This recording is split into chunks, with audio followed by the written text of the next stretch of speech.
Web series ticket platform হচ্ছে চরকি। Episode সংখ্যা 6টি, কিন্তু এখন 3টি রিলিজ হয়েছে। সদ্য 1 ফেব্রুয়ারি মানে গতকাল রাত্রে চরকিতে টিকিট আসলো। আর যেহেতু ভিকি জাহেদের এই এত সুন্দর কাস্ট রেখেছে, তাই এটা দেখা শুরু করে দিলাম। রিয়েল ভার্সনের ইভালি কাণ্ড এইখানেই পিভালি হলো। কোম্পানির ওই এক কর্মচারী আর তার বন্ধু। স্টারকাস্টে রয়েছেন সিয়াম এবং মনোজ। রাত্রে বাসে ওঠে এবং পাশে বসে তাদের একটি দাদু। বাসে ছিল সাফা, একটা কবি, এক হুজুরের পরিবার, আরও অনেক কিছু মানুষ। আর আমাদের পুনর্জন্মের মাংস খাওয়া সেই ছেলেটি অর্থাৎ হেল্পার আর তার বাবা ড্রাইভার। দাদুটা পেল একটা লটারি।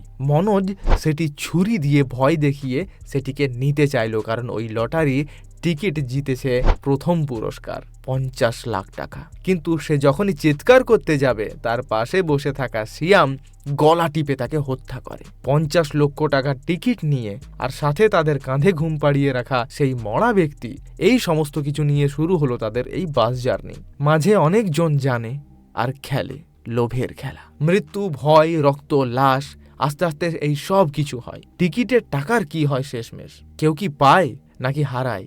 অতি লোভে তাঁতি ডোবে সবাই জানে। তার জন্য কি সবকিছু হারিয়ে যায়? এই সব কিছুর উত্তর কিন্তু আপনি পাবেন টিকিট ওয়েব সিরিজটিতে।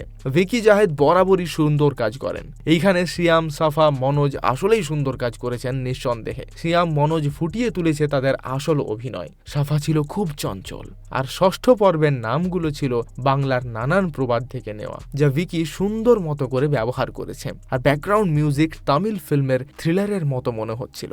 শেষে যেন একটু পুরোনো দিনের ভূত এফ থেকে নেওয়া এইরকম লাগছিল। বাকি ওয়েব সিরিজটি দেখে এখনো অবধি আমার তো দারুণ লাগছে। অপেক্ষা করছি নেক্সট 3টি এপিসোডের কখন বার হবে। আপনি বলুন, আপনি কতটা এক্সাইটেড এই ওয়েব সিরিজটি দেখার জন্য?